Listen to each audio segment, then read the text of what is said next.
በአዲስ አበባ ከተማ የሞቱ ዶሮዎችን በማረድና በማሸግ ለተለያዩ ሱቆችና ሆቴሎች ለማከፋፈል ሲዘጋጁ የነበሩ ግለሰቦች መያዛቸው ተገለጸ። ግለሰቦቹ በቁጥጥር ስር የዋሉት የየካ ክፍለ ከተማ ወረዳ 8 ደንብ ማስከበር ጽሕፈት ቤት ከሰላምና ጸጥታ ጽሕፈት ቤትና ከአዲስ አበባ ፖሊስ ጋር በጋራ በመሆን ባደረገው ድንገተኛ ኦፕሬሽን መሆኑን የአዲስ አበባ ከተማ አስተዳደር ደንብ ማስከበር ባለስልጣን አስታውቋል። ሩሃ ግርማ ተጨማሪ አላት።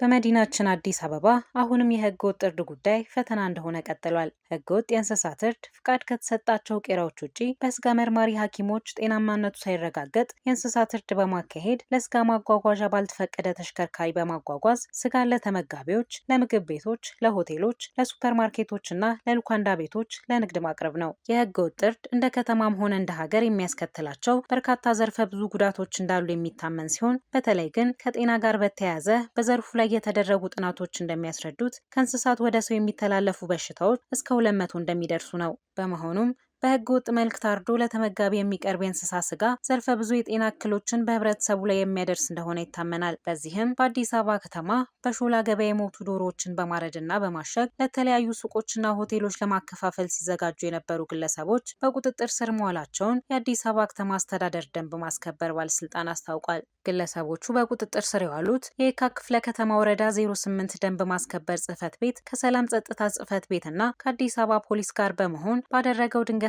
ኦፕሬሽን መሆኑም ተገልጿል። በተደረገው ክትትልና የተቀናጀ ኦፕሬሽን ግለሰቦቹ የሞቱ ዶሮዎችን በማረድና በማሸግ ለተለያዩ ሱቆችና ሆቴሎች ለማከፋፈል ሲዘጋጁ በነበረበት ሁኔታ መያዛቸውም ተገልጿል። በዚህም የታሸገ ዶሮ በቁጥር 100 ተበልቶ ለመታሸግ የተዘጋጀ 42 መያዝ መቻሉን ባለስልጣኑ አስታውቋል። በህገ ወጥ እርድ የሚታረዱና የማይታረዱ እንስሳትን የመለየት ሂደት ባለመኖሩ መታረድ የሌለባቸው የሞቱ እንስሳት፣ ለእርባታ የሚሆኑ እንስሳት፣ ያልደረሱ እንስሳት የሚታረዱ በመሆኑ የህብረተሰቡን ጤና ከመጉዳት ጀምሮ የእንስሳትን ሀብት በመጉዳት እንስሳትን በማመናመን ዝርያን ሊያጠፋ የሚችልበት እድል በመኖሩ በሀገር ኢኮኖሚ ላይ የሚያደርሰው አሉታዊ ተጽዕኖ ከፍተኛ እንደሆነ ይታመናል።